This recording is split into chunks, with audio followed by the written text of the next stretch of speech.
మా ఇంటి కిటికీలకి ఇలాగ తుమ్మిద గూడు అనేది కట్టిందనమాట. అది తీసేయచ్చు కదమ్మా, కిటికీలు పాడైపోతున్నాయి అంటే. తప్పు తీయకూడదు, అందులో పిల్లలు ఉంటాయి, చిన్ని చిన్ని సీతాకోక చిలుకలు అవుతాయి, వాటి గూడు డిస్టర్బ్ చేయకూడదు, పాపం అని అంటుంది. పాపం దాకా సరే కానీ మన ఇల్లు పాడైపోతుంది కదంటే కాదు చెయ్యొద్దు అంటుంది. దానికి వైట్ కలర్ పెయింట్ వేస్తే అంట, ఇంట్లో పెళ్లి కాలేని వాళ్ళు ఎవరైనా ఉంటే వాళ్ళకి పెళ్ళి అవుతుందంట.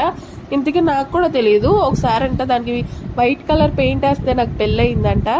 ఇప్పుడు మళ్ళీ వైట్ కలర్ పెయింట్ వేస్తే కొత్తగా పెళ్ళైన వాళ్ళు ఎవరైనా ఉంటే వాళ్ళకి పిల్లలు పుడతారు, ఇంట్లో పశువులకు కూడా పిల్లలు పుడితే శుభకార్యం జరుగుతుంది, అందుకే దాన్ని డిస్ట్రాయ్ చేయకూడదు అని అంటుంది.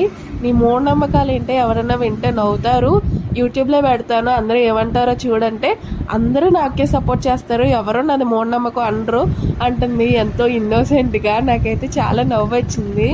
ఇంతకీ మీరేమంటారు? మీరు మా అమ్మకి సపోర్ట్ చేస్తారా, నాకు సపోర్ట్ చేస్తారా? కామెంట్ చేసేయండి.